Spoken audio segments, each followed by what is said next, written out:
Hello friends, PSC codes and ട്രിക്സിൻ്റെ പുതിയൊരു വീഡിയോയിലേക്ക് എല്ലാവർക്കും സ്വാഗതം. അപ്പോൾ നമ്മൾ ഇന്നത്തെ ക്ലാസ്സിൽ ഇംഗ്ലീഷിൻ്റെ ക്ലാസ്സാണ് നോക്കുന്നത്. ഇംഗ്ലീഷിൻ്റെ പ്രീവിയസ് ഇയർ ക്വസ്റ്റ്യൻ കൂടിയാണ് ഇതെല്ലാം. ഇന്ന് നമ്മൾ എടുക്കുന്ന ക്ലാസ്സുകളെല്ലാം എടുക്കുന്ന എല്ലാ ചോദ്യങ്ങളും പ്രീവിയസ് ഇയർ ചോദിച്ചിട്ടുള്ള ചോദ്യങ്ങൾ കൂടിയാണ്. അപ്പോൾ അതിൻ്റെ എക്സ്പ്ലനേഷൻ കൂടി പറഞ്ഞു പോകുന്നുണ്ട്. ഓക്കെ, അപ്പോൾ കഴിഞ്ഞ നമ്മളൊരു ക്ലാസ്സിൽ ആദ്യത്തെ 10 ക്വസ്റ്റ്യൻ നമ്മൾ കഴിഞ്ഞൊരു വീഡിയോ ക്ലാസ്സിൽ ചെയ്തിട്ടുണ്ടായിരുന്നു. അപ്പോൾ അതിൻ്റെ കണ്ടിന്യൂഷനാണ്. ഇപ്പോൾ നമ്മൾ കുറച്ച് ദിവസം ഇപ്പോൾ വീഡിയോ ഒക്കെ അപ്ലോഡ് ചെയ്തിട്ട്. അപ്പോൾ എന്തായാലും അതിൻ്റെ കണ്ടിന്യൂഷൻ വീഡിയോ ആണ് ഇന്നത്തെ ക്ലാസ്സിൽ നമ്മൾ ചെയ്യുന്നത്. അപ്പോൾ അവസാനം വരെ കാണാൻ ശ്രദ്ധിക്കുക. നിങ്ങൾക്ക് തീർച്ചയായിട്ടും ഈ വീഡിയോ കൊണ്ട് ഉപകാരപ്പെടും. ഓക്കെ, അപ്പോൾ എന്തായാലും നമുക്ക് സമയം കളയേണ്ട, വീഡിയോയിലേക്ക് കിടക്കാം. ആദ്യത്തെ ചോദ്യം, if you had told the truth they dash you. If you had told the truth they dash you. അപ്പോൾ ഇവിടെ അതാണ് ആ ഡാഷിൻ്റെ അവിടെ വരുന്ന answer. Options will believe, would have believed, would believe, may believe. പിന്നെ ആദ്യം ഇതിൻ്റെ ആൻസറിലേക്ക് കിടക്കാം. അത് കഴിഞ്ഞ് ഞാനിത് എക്സ്പ്ലെയിൻ ചെയ്ത് പറഞ്ഞുതരാം. അപ്പോൾ ഇവിടുത്തെ ആൻസർ ഓപ്ഷൻ ബി ആണ്. വുഡ് ഹാവ് ബിലീവ്ഡ് ആണ് ആൻസർ. അപ്പോൾ അതെങ്ങനെ വന്നു എന്ന് നമുക്ക് നോക്കാം. അപ്പോൾ ഇവിടെ ഇഫ് ക്ലോസ് എന്ന് പറയുന്ന ഒരു ടോപ്പിക്കിൽ നിന്ന് വന്നിരിക്കുന്ന ചോദ്യമാണ്. അപ്പോൾ if you had told the truth. അപ്പോൾ ഇഫ് ക്ലോസിൽ ഇവിടെ ഒരു ഇഫ് ക്ലോസും ഉണ്ട്, അതുപോലെ ഒരു മെയിൻ ക്ലോസും ഉണ്ട് അല്ലേ. If you had told the truth എന്ന് പറയുന്നത് ഇഫ് ക്ലോസും ദേ ഡാഷ് യു എന്ന് പറയുന്നത് മെയിൻ ക്ലോസ് ആണ്. അപ്പോൾ ഇഫ് ക്ലോസിൽ ഹാഡ് പ്ലസ് V3 വന്നാൽ, ഇവിടെ നോക്കിയേ, ഇഫ് ക്ലോസിൽ ഹാഡ് പ്ലസ് V3 ഉണ്ടല്ലേ. ടോൾഡ് എന്ന് പറയുന്നത് V3 ഫോമാണ്, വെർബിൻ്റെ V3 ഫോമാണ്. അപ്പം ഇഫ് ക്ലോസിൽ ഹാഡ് പ്ലസ് V3 വന്നു കഴിഞ്ഞാൽ മെയിൻ ക്ലോസിൽ എന്ത് വരും?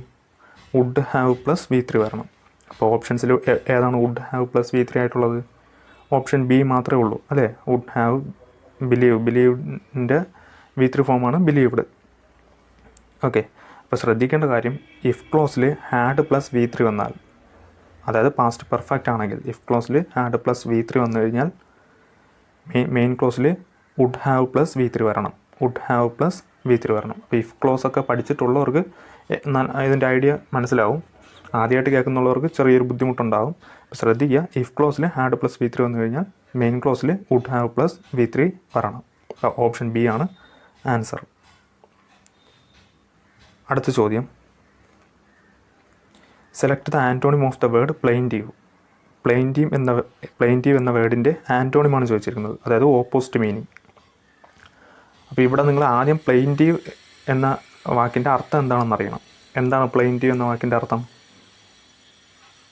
ദുഃഖകരമായ അല്ലെങ്കിൽ സങ്കടകരമായ എന്നൊക്കെ ഉള്ളൊരു അർത്ഥമാണ്. വിഷമകരമായ അല്ലെങ്കിൽ ദുഃഖകരമായ, സങ്കടകരമായ എന്നൊക്കെ ഒരു അർത്ഥമാണ് പ്ലെയിൻറ്റീവ് എന്ന വാക്കിൻ്റെ അർത്ഥം. അപ്പോൾ അതിൻ്റെ ആൻറ്റോണിം, അതിൻ്റെ ഓപ്പോസിറ്റാണ് ചോദിച്ചിരിക്കുന്നത്. അപ്പോൾ എന്തായിരിക്കും? സന്തോഷം എന്നുള്ളൊരു മീനിങ് പറഞ്ഞു അല്ലേ. സന്തോഷം അല്ലെങ്കിൽ ആനന്ദം എന്നൊരു മീനിങ് വരുന്ന വേർഡ് ഏതാണ്? ഡിലൈറ്റഡ് ആണ് കേട്ടോ. ഓപ്ഷൻ ബി ആണ് ആൻസർ, ഡിലൈറ്റഡ്. അപ്പോൾ ഡിലൈറ്റഡ് എന്നതിൻ്റെ അർത്ഥം സന്തോഷം അല്ലെങ്കിൽ ആഹ്ലാദം, ആനന്ദം എന്നൊക്കെ ഒരു മീനിങ് ആണ്. അപ്പോൾ ശ്രദ്ധിക്കുക, പ്ലെയിൻറ്റീവ് എന്ന വേർഡിൻ്റെ മീനിങ് ദുഃഖകരമായ, സങ്കടകരമായ എന്നൊക്കെ ഒരു മീനിങ് ആണ്. അതിൻ്റെ ഓപ്പോസിറ്റ് മീനിങ് ആൻറ്റോണിമാണ് ചോദിച്ചിരിക്കുന്നത്. അതുകൊണ്ട് ഓപ്ഷൻ ബി ആണ് ആൻസർ. ഇനി അടുത്ത ഓപ്ഷൻ എ നോക്കിയേ, ഡിജക്റ്റഡ്. ഡിജക്റ്റഡ് എന്ന വാക്കിൻ്റെ അർത്ഥവും വിഷമം, ദുഃഖം എന്നൊക്കെ തന്നെയാണ്. അതുപോലെ സാഡ് നിങ്ങൾക്ക് അറിയാമല്ലോ, വിഷമം, ദുഃഖം. അതുപോലെ ഓപ്ഷൻ ഡി ഡോൾഫുൾ എന്നതിൻ്റെ അർത്ഥവും ദുഃഖകരമായ എന്നൊക്കെ ഒരു മീനിങ് ആണ് വരുന്നത്. ഓക്കെ, ഇപ്പോൾ പ്ലെയിൻറ്റീവിൻ്റെ ആൻറ്റോണിം ഡിലൈറ്റഡ്. അടുത്ത question, he is senior dash me in college. He is senior dash me in college. ഒരുപാട് എക്സാമ്പിൾ ചോദിച്ച് കണ്ടിട്ടുണ്ട് കേട്ടോ ഇത്. ഇപ്പോൾ ഇവിടെ ഓപ്ഷൻസ് ഏതാ വരുന്നത്? ദാൻ ആണോ, ഫോർ ആണോ, ബൈ ആണോ, ടു ആണോ? അപ്പോൾ ഞാൻ ആദ്യം ആൻസറിലേക്ക് കിടക്കാം, അത് കഴിഞ്ഞ് എക്സ്പ്ലെയിൻ ചെയ്യാം. ഇപ്പോൾ ഇവിടുത്തെ ആൻസർ ഓപ്ഷൻ ഡി ആണ് കേട്ടോ. ഓപ്ഷൻ ഡി ആണ് ആൻസർ, 2 ആണ്. He is senior to me in college. ചിലപ്പോൾ സീനിയർ ദാൻ എന്നൊക്കെ എഴുതാൻ ചിലപ്പോൾ ചാൻസ് ഉണ്ട്. അപ്പോൾ ശ്രദ്ധിക്കുക, സീനിയർ 2 ആണ് പറഞ്ഞത്. അപ്പോൾ ചില വേർഡുകൾ അതായത് senior, junior, inferior, superior, posterior, anterior തുടങ്ങിയ വാക്കുകളുടെ കൂടെയൊക്കെ നമ്മൾ 2 ആണ് യൂസ് ചെയ്യുന്നത് കേട്ടോ. He is senior to me in college, അല്ലെങ്കിൽ ജൂനിയർ 2, ഇൻഫീരിയർ 2, സുപ്പീരിയർ 2, പോസ്റ്റീരിയർ 2. അപ്പോൾ ഈ വാക്കുകളുടെ കൂടെയൊക്കെ നമ്മൾ 2 ആണ് യൂസ് ചെയ്യുന്നത്. He is senior to me in college. Okay, അപ്പോൾ ഈ വാക്കുകളൊക്കെ ഒന്ന് എഴുതിയെടുത്തോളാം കേട്ടോ, ഇപ്പോൾ ഞാൻ പറഞ്ഞ വാക്കുകൾ. അടുത്ത ക്വസ്റ്റ്യൻ നോക്കാം. Every one passed the examination dash. അപ്പോൾ ഇവിടെ സ്യൂട്ടബിൾ ടാഗ് അല്ലേ, ഏത് ടാഗാണ് നമ്മൾ കൊടുക്കുന്നത്? Every one passed the examination question ടാഗിൽ നിന്നുള്ളൊരു ചോദ്യമാണ്. അപ്പോൾ ഇവിടെ ഏത് ടാഗ് ആയിരിക്കും കറക്റ്റായിട്ട് വരുന്നത്?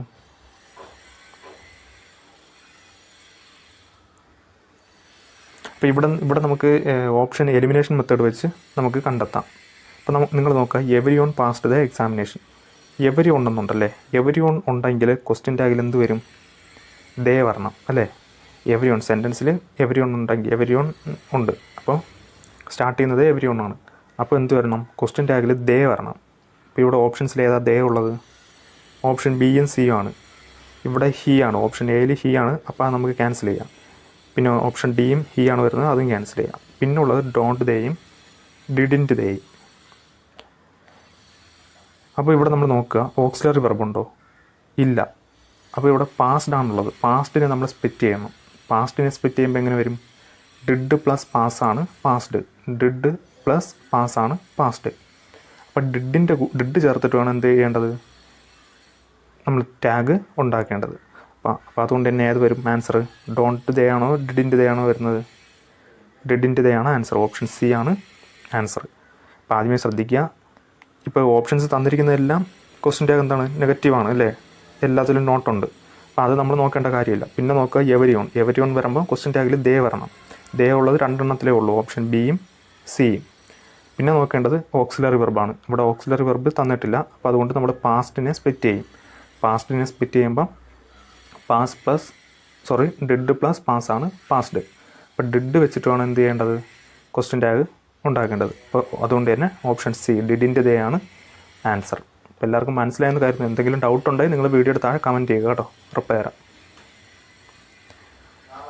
അടുത്ത ചോദ്യം, dash honest man is the noblest work of God. Dash honest man is the noblest work of God. ഇവിടെ ഏതാണ് ആൻസർ ആയിട്ട് വരുന്നത്?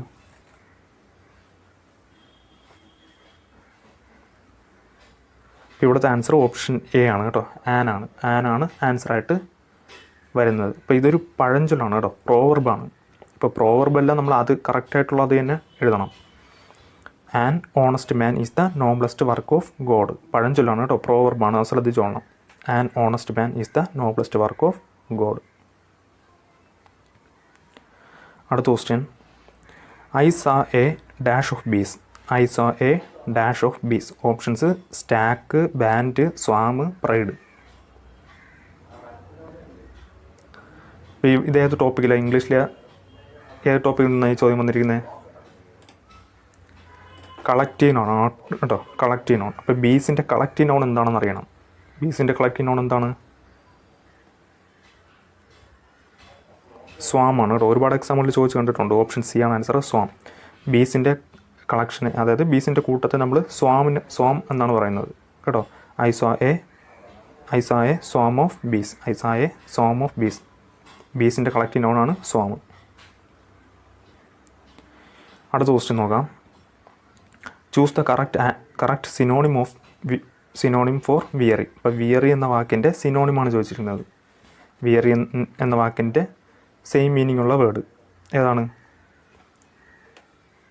അപ്പോൾ ആദ്യം നമ്മൾ വിയറി എന്ന വാക്കിൻ്റെ അർത്ഥം അറിയണമെങ്കിൽ ഇത് എഴുതാൻ സാധിക്കത്തുള്ളൂ. അപ്പോൾ വിയറി എന്ന വാക്കിൻ്റെ അർത്ഥം ക്ഷീണിക്കുക, തളർച്ച എന്നൊക്കെയാണ്. ക്ഷീണിക്കുക അല്ലെങ്കിൽ ക്ഷീണം, തളർച്ച എന്നൊക്കെ ഒരു മീനിങ് ആണ് വിയറി എന്ന വാക്കിന് ഉള്ളത്.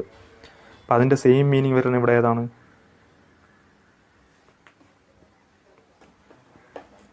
സിമ്പിളല്ലേ, ഓപ്ഷൻ ബി ആണ് ആൻസർ, ടയേർഡ്.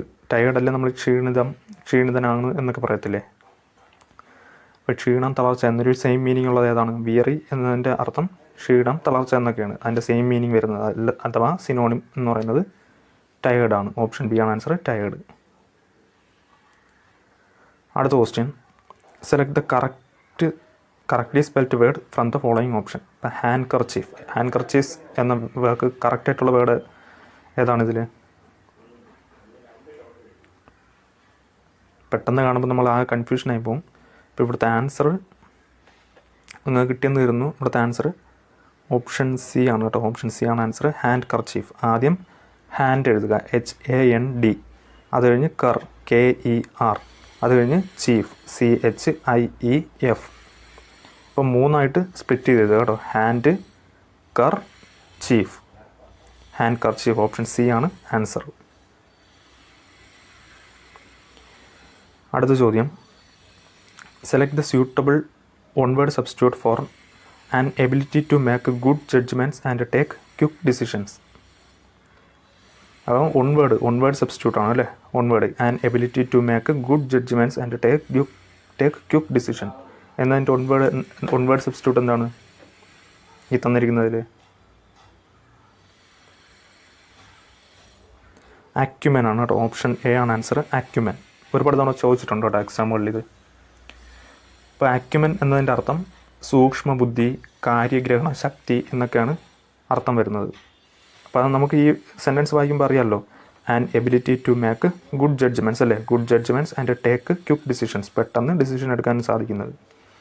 അപ്പോൾ അങ്ങനെ അതിനെ ഒരു വൺ വേർഡിൽ പറയുമ്പോൾ, വൺ വേർഡ് സബ്സ്റ്റിറ്റ്യൂട്ട് ആയിട്ട് പറയുമ്പോൾ അക്യുമെൻ ആണ് വരുന്നത് കേട്ടോ. അക്യുമെൻ എന്നതിൻ്റെ അർത്ഥം സൂക്ഷ്മ ബുദ്ധി, കാര്യഗ്രഹണ ശക്തി എന്നൊക്കെ അർത്ഥമുണ്ട്.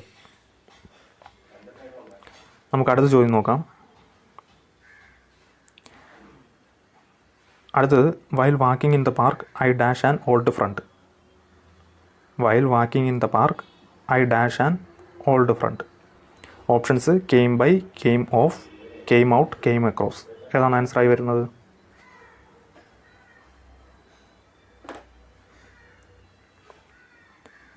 ആദ്യം ആൻസറിലേക്ക് കിടക്കാം, അത് കഴിഞ്ഞ് ഓരോന്നിൻ്റെ അർത്ഥം പറയാം. അപ്പോൾ ഇവിടുത്തെ ആൻസർ ഓപ്ഷൻ ഡി ആണ്, കെയിം അക്രോസ്. കെയിം അക്രോസ് എന്ന് പറയുമ്പോൾ അവിചാരിതമായി കാണുക അല്ലെങ്കിൽ അവിചാരിതമായി കണ്ടുമുട്ടുക എന്നൊക്കെ ഒരു അർത്ഥമാണ്. ഓക്കെ. അപ്പോൾ വൈൽ വാക്കിംഗ് ഇൻ ദ പാർക്കിൽ കൂടുതൽ നടക്കുന്ന സമയത്ത് I came across an old front, ഞാൻ അവിചാരിതമായി എൻ്റെ പഴയ ഫ്രണ്ടിനെ കണ്ടുമുട്ടി. അപ്പോൾ അതാണ് അതിൻ്റെ മീനിങ് ആയിട്ട് വരുന്നത്. അപ്പോൾ കെയിം അക്രോസ് എന്നതിൻ്റെ മീനിങ് അവിചാരിതമായി കണ്ടുമുട്ടുക. അതുപോലെ ഓപ്ഷൻ എ നോക്കിയേ, കെയിം ബൈ. കെയിം ബൈ എന്നതിൻ്റെ അർത്ഥം ലഭിക്കുകയാണ് കേട്ടോ, ലഭിക്കുക. കെയിം ബൈ എന്നതിൻ്റെ അർത്ഥം ലഭിക്കുക എന്നൊരു മീനിങ് ആണ്. അതൊരു ഓപ്ഷൻ ബി, കെയിം ഓഫ്. എന്താണ് കെയിം ഓഫ് എന്നതിൻ്റെ അർത്ഥം വിജയിക്കുക എന്നൊരു അർത്ഥമാണ് കെയിം ഓഫിനുള്ളത്, വിജയിക്കുക. അതുപോലെ കെയിം ഔട്ട്.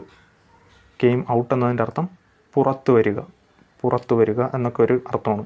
രഹസ്യം പുറത്തു വന്നെന്നൊക്കെ പറയത്തില്ലേ. അപ്പം കെയിം ഔട്ട് മീൻസ് പുറത്തു വരിക. അപ്പോൾ കെയിം ബൈ ലഭിക്കുക, കെയിം ഓഫ് വിജയിക്കുക, കെയിം ഔട്ട് പുറത്തു വരിക, കെയിം അക്രോസ് അവിചാരിതമായി കണ്ടുമുട്ടുക. ഓക്കെ.